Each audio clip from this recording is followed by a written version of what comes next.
China a su lado para topar el precio del petróleo. James Athey, Investment Director at Abrdn. Good morning, James. Hi, good morning.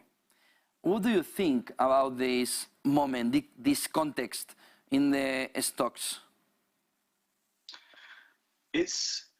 You couldn't really think of a worse environment for stocks, to be honest. The starting point was extreme valuation in certain stock markets, and particularly in certain companies and sectors, but broadly speaking, stocks were elevated in valuation terms.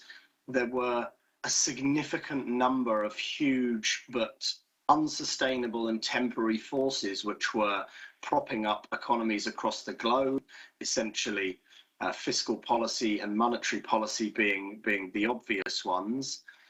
And we've gone from a world of low inflation, low interest rates, and high leverage and excess use of debt very quickly to a world in which inflation is high, broadening, and rising rapidly at a time where incomes are not keeping up at all. So consumers are very much seeing their ability to spend materially decline, all of which means that 2022 and probably into 2023 is a particularly nasty environment for cyclical assets such as equities.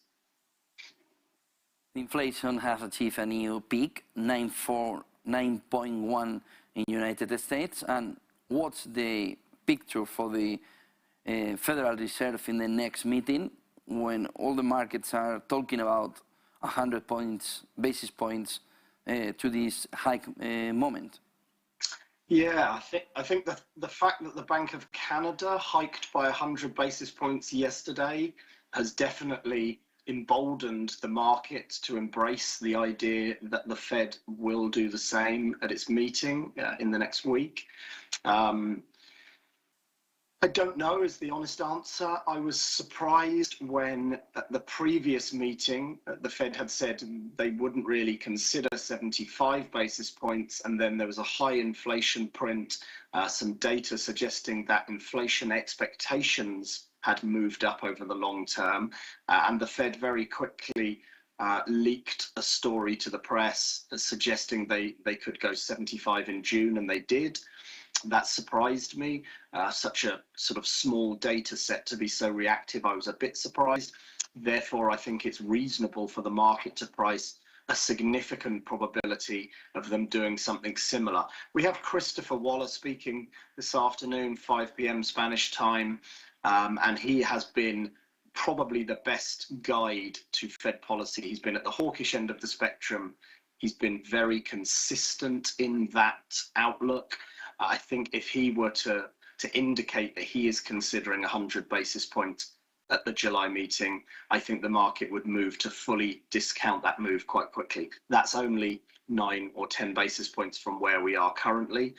And I don't think that's unreasonable given the inflation picture and how sort of inappropriate monetary policy is when you're faced with 9% inflation. To only have 1.5% interest rates just looks wrong. But medium term, I still have significant concerns about how the economy will deal with this monetary tightening. What do you think about recession in United States this year, next year? Yeah, it's been my base case for a long while, really, going back to the back end of last year. It's more guesswork than anything. Economics is mostly art and very little science, and I'm certainly not an economist. My feeling was that around the turn of the year, so around the end of Q4, beginning of Q1 2023, the US economy would be in recession. If anything, I think now as we sit here today, I think the risks are that will happen earlier. Labour market data is absolutely crucial. You cannot have a recession without higher unemployment.